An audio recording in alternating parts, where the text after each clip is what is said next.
In this video, we'll take a very quick look at the Moodle Gradebook, and future videos will dive into more detail.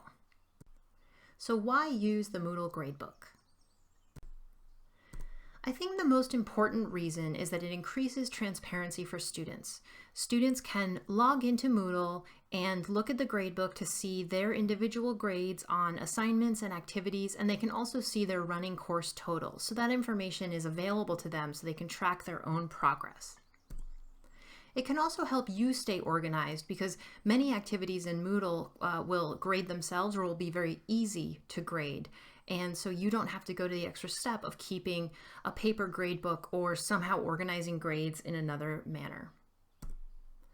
And my favorite, it does the math for you. So if you set your gradebook up correctly from the beginning, and we can definitely help you with that, the Moodle Gradebook will calculate all of the math that you need it to do for you. There's pretty much settings for anything that you would want to do.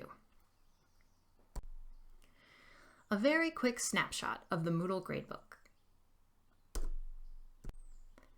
This is the grader report, and you'll see that right now we're in view, which means that I can see all of the students in my class. I'm the instructor. Students, of course, can only see themselves, and then all of the graded activities in the course. In the videos where I show you how to set up your gradebook, we're going to be going into the Setup tab, and you can see that you can toggle between these different tabs in the gradebook up here at the top. The gradebook is organized in rows and columns, so students are in the rows, and then the columns are the activities in the course. And I just highlighted this one because you'll see that orange, and that's a common question that people have. The orange indicates that a grade was overridden, so the instructor input the grade directly into the gradebook.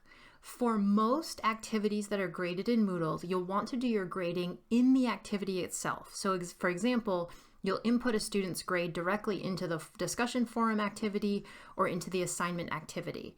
You only want to use grade overrides when you're truly overriding a grade. So if you're coming into the gradebook and you want to make an adjustment to a student's grade, then you would click right here in the gradebook, and that's where you'll see that orange block. But you don't want to be grading consistently using override because it makes it a lot easier to potentially lose student information that way.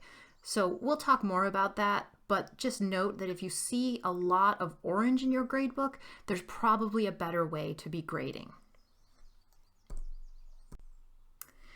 So before we show you how to do all of these things, I just want you to know what the Moodle Gradebook can do. And these are the most common features that we hear people asking about. So the Moodle Gradebook can calculate based on whatever grading scheme you have. If it's sum of all points in the course, if you have the mean of all items in your course, if you have weighted percentages in your course, there are settings for that in the Moodle Gradebook, and we can help you figure out what's right for your grading scheme.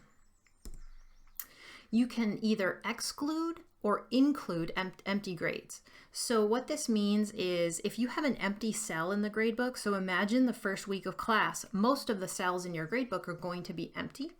The default is to exclude those.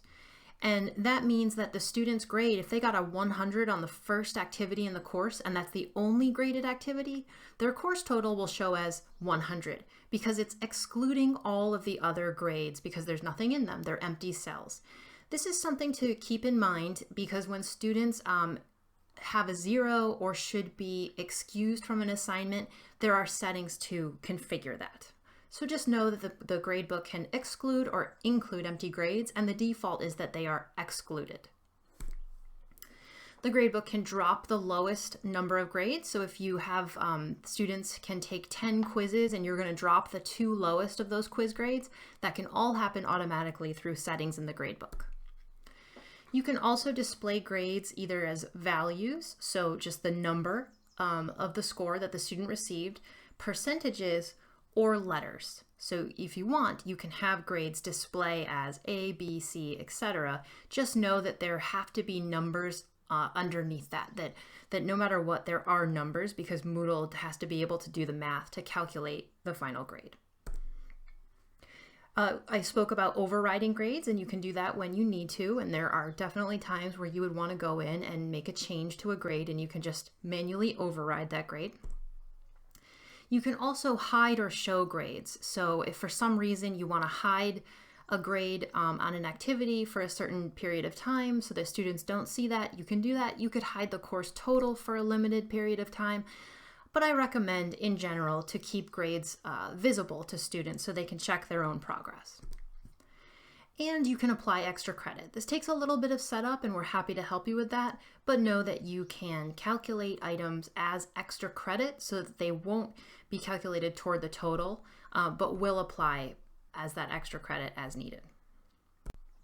That was a very quick look at the gradebook. Please review the other materials we have about setting up your gradebook, and always contact us if you have any questions for us at moodlehelp@berkshirecc.edu.